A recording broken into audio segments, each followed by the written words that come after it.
نحمدہ ونصلی علی رسولہ الکریم اما بعد فاعوذ باللہ من الشیطان الرجیم بسم اللہ الرحمن الرحیم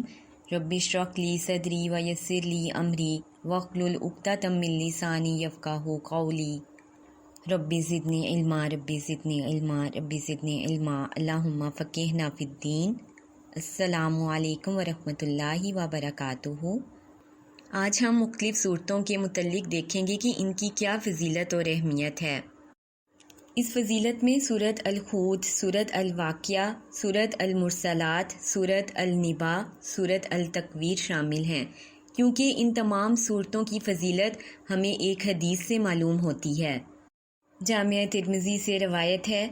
حضرت ابو بکر صدیق رضی اللہ تعالیٰ عنہ نے عرض کیا، یا رسول اللہ صلی اللہ علیہ وآلہ وسلم، آپ بوڑھے ہو گئے ہیں، کیونکہ آپ کے بالوں میں چند بال سفید نظر آنے لگے تھے،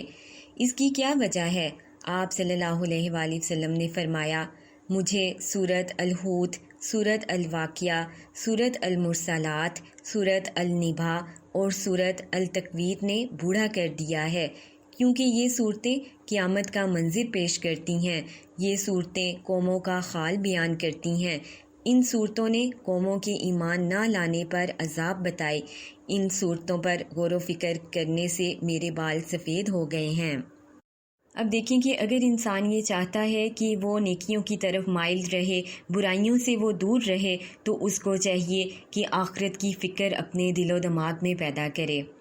اور یہ تبھی ہو سکتا ہے جب ہم قرآن پاک کی تلاوت کریں، اس کا ترجمہ و تفسیر دیکھیں،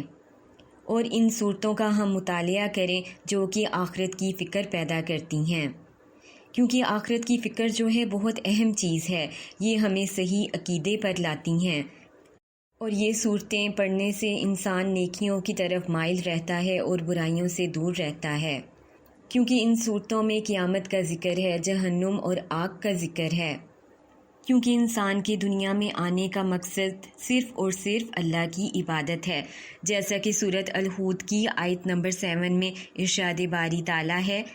وَهُوَ الَّذِي خَلَقَ السَّمَاوَاتِ وَالْأَرْضَ فِي سِتَّةِ أَيَّامٍ وَكَانَ عَرْشُهُ عَلَى الْمَاءِ لِيَبْلُوَكُمْ أَيُّكُمْ أَحْسَنُ عَمَلًا۔ یعنی اس آیت میں اللہ تعالیٰ نے انسان کے زندگی میں آنے کا مقصد بتا دیا کہ اللہ تعالیٰ انسان کو آزما رہا ہے کہ کون بندہ اچھے عمل کرتا ہے دنیا میں رہتے ہوئے، اللہ کی دی ہوئی نعمتوں کا شکر کون ادا کرتا ہے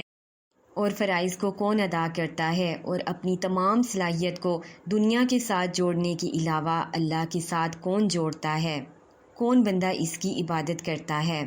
اور جو کوئی ان تمام آزمائشوں پر پورا اترا اس کے لیے فلاح ہے، کامیابی ہے، جنت ہے اس کے لیے۔ اسی طرح سورت الحود کی آیت نمبر 10 میں انسان کے رویے کو بتایا اللہ تعالیٰ نے کہ جب اللہ تعالیٰ اس کو کوئی نعمت عطا کرتا ہے تو وہ کتنے تکبر کا شکار ہو جاتا ہے، کتنی ریاکاری وہ کرنے لگتا ہے، اور اللہ کی دی ہوئی نعمتوں کا شکر ادا کرنے کی بجائے اسے اپنی صلاحیت کا نتیجہ سمجھتا ہے، اور وہ یہ سوچتا ہے کہ یہ جو نعمت ہے یہ تو میرا حق تھا کیونکہ یہ میری محنت سے مجھے ملا، حالانکہ اللہ تعالیٰ نے اس کو یہ نعمت عطا کی۔ لیکن جو مومن بندہ ہے، جب اس کو نعمت حاصل ہوتی ہے تو وہ اللہ کا شکر ادا کرتا ہے، وہ تکبر کا شکار نہیں ہوتا اور اس میں اپنی صلاحیت کو وہ نہیں دیکھتا بلکہ اللہ کی رحمت کو دیکھتا ہے۔ رحمت کے ملنے پر وہ مزید عاجزی اختیار کرتا ہے اور مزید اللہ کی عبادت کی طرف وہ بڑھ جاتا ہے۔ اسی طرح سورت الحود ہی کی آیت نمبر 24 میں اللہ تعالیٰ نے 2 گروہوں کا ذکر کیا کہ ایک دیکھنے والا ہے اور دوسرا اندھا ہے، اور کہا کہ کیا یہ دونوں برابر ہو سکتے ہیں؟ یعنی وہ لوگ جو قرآن پر عمل کرتے ہیں، اس پر غور و فکر کرتے ہیں،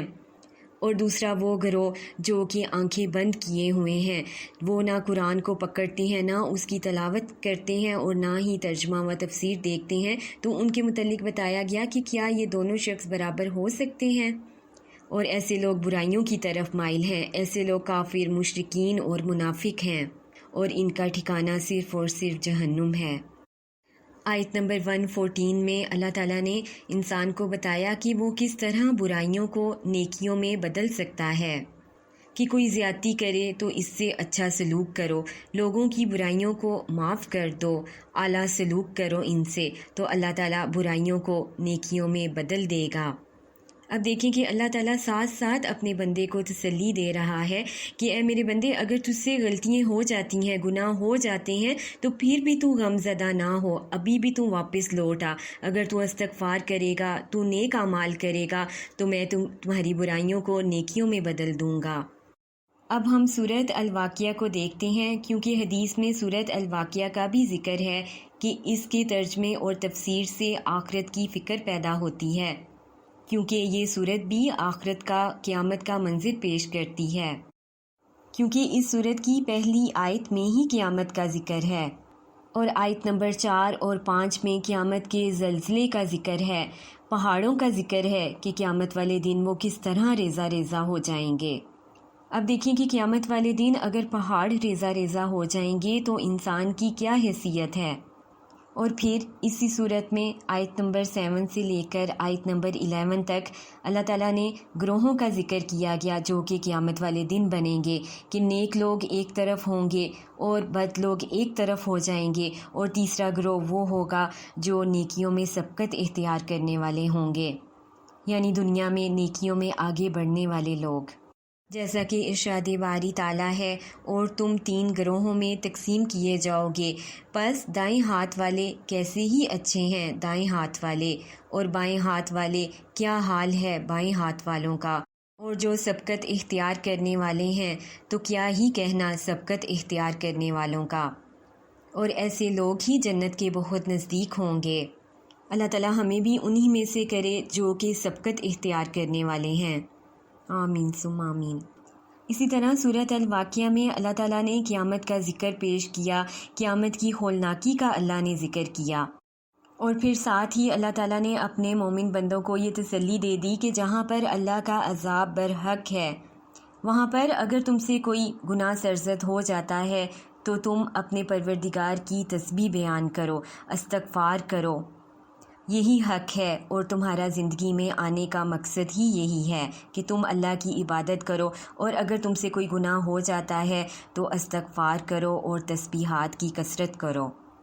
کیونکہ ارشاد باری تعالیٰ ہے، یہ خبر یعنی قیامت کا جو عذاب ہے یہ سراسر حق ہے اور یقینی ہے، پس تو اپنے عظیم الشان پروردگار کی تسبیح بیان کرو۔ اسی طرح اب ہم سورۃ المرسلات کو دیکھتے ہیں، کیونکہ حدیث کے مطابق اس میں سورۃ المرسلات کا بھی ذکر ہے کہ سورۃ المرسلات کی تفسیر اور ترجمہ دیکھنے سے آخرت کی فکر پیدا ہوتی ہے۔ یہ مکی سورت ہے۔ صحیح بخاری سے روایت ہے کہ حضرت ابن مسعود رضی اللہ تعالیٰ عنہ فرماتے ہیں کہ ہم منا کے ایک غار میں تھے، آپ صلی اللہ علیہ وآلہ وسلم پر سورۃ المرسلات کا نزول ہوا، آپ صلی اللہ علیہ وآلہ وسلم اس کی تلاوت فرما رہے تھے اور میں اسے آپ صلی اللہ علیہ وآلہ وسلم سے حاصل کر رہا تھا کہ اچانک ایک سانپ آ گیا، نبی کریم صلی اللہ علیہ وآلہ وسلم نے فرمایا اسے مار دو، لیکن وہ تیزی سے غائب ہو گیا۔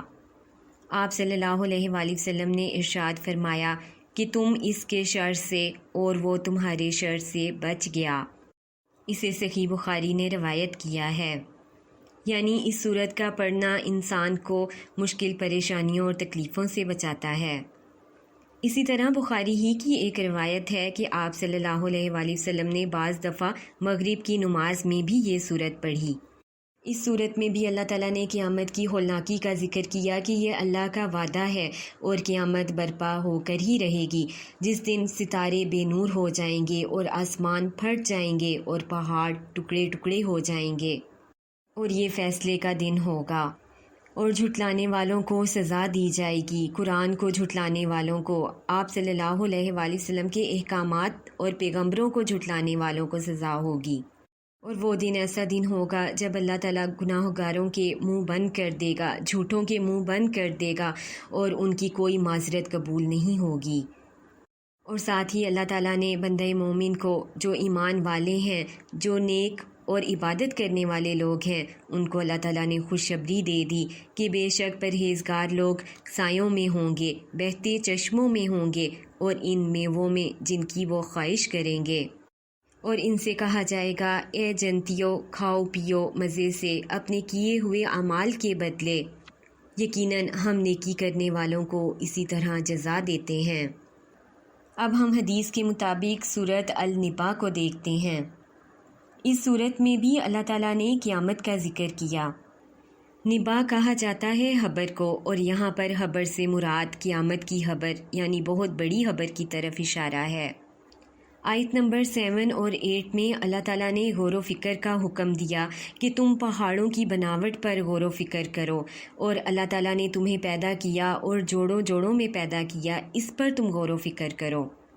اور پھر فرمایا کہ تم اپنی نیند پر غور و فکر کرو کہ کس طرح اللہ تعالیٰ ہمیں سلاتا ہے اور پھر ہمیں جگاتا ہے، اور اسی طرح رات کے اندھیرے پر غور و فکر کرنے کا کہا، دن کے اجالے پر غور و فکر کرنے کا کہا۔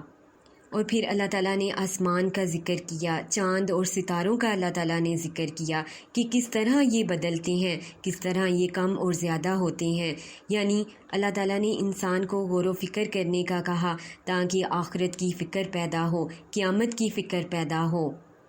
اور پھر سور کے پھونکے جانے کا اللہ تعالیٰ نے ذکر کیا، اور کس طرح قیامت والے دن آسمان کے دروازے کھول دیے جائیں گے اور عدالت قائم ہوگی، اور جس میں فیصلہ کیا جائے گا گناہ گاروں کا اور نیک لوگوں کا۔ سورۃ النبا کی آیت نمبر 21 میں اللہ تعالیٰ نے دوزخ کا ذکر کیا کہ کس طرح دوزخ گھات میں بیٹھی ہوئی ہے، ان جہنم کانت مرصودا، بے شک دوزخ گھات میں ہے۔ اور پھر اللہ تعالیٰ نے جہنمیوں کا ذکر کیا کہ ان کا ٹھکانہ جہنم ہے، اور یہ کچھ عرصے کے لیے نہیں، کچھ مدت کے لیے نہیں، بلکہ یہ مدتوں وہاں پر رہیں گے۔ اسی طرح اب ہم سورۃ التکویر کے متعلق دیکھتے ہیں جس کا حدیث میں ذکر ہے۔ اس سورت میں بھی اللہ تعالیٰ نے قیامت کی ہولناکی کا ذکر کیا۔ اس میں بھی اللہ تعالیٰ نے ستاروں کے بے نور ہونے کا، پہاڑوں کے چلنے کا، اور اسی طرح جانوروں کے اکٹھے کیے جانے کا اور سمندر کے پھٹنے کا ذکر فرمایا، اور جہنم کے بھڑکانے کا ذکر کیا۔ اور یہ دن وہ دن ہوگا جب اعمال نامے دے دیے جائیں گے اور سب کو پتہ چل جائے گا کہ کون جنت میں جائے گا اور کون جہنم رسید ہوگا۔ ان تمام صورتوں کے خلاصے سے ہمیں معلوم ہوا کہ ان پر غور و فکر کرنے سے آخرت کی فکر پیدا ہوتی ہے، قیامت کی منظر کشی ہوتی ہے، اور یہ تمام چیزیں جو ہیں انسان کو نیکی پر ابھارتی ہیں، برائیوں سے دور رکھتی ہیں، اور انسان اپنے آنے والے وقت کی تیاری کرتا ہے، قبر میں جانے کی تیاری کرتا ہے۔ اللہ تعالیٰ ہم سب کو عمل کی توفیق عطا فرمائے اور ہم ان صورتوں پر غور و فکر کریں تاکہ آخرت کی فکر پیدا ہو اور زیادہ سے زیادہ ہمیں اپنے دنیا میں آنے کے مقصد کا معلوم ہو، اور اللہ تعالیٰ ہمیں بھی فلاح پانے والوں میں شامل کر دے، آمین ثم آمین۔ سبحانک اللہم و بحمدک، اشہد ان لا الہ الا انت، استغفرک و اتوب الیک۔ السلام علیکم ورحمۃ اللہ وبرکاتہ۔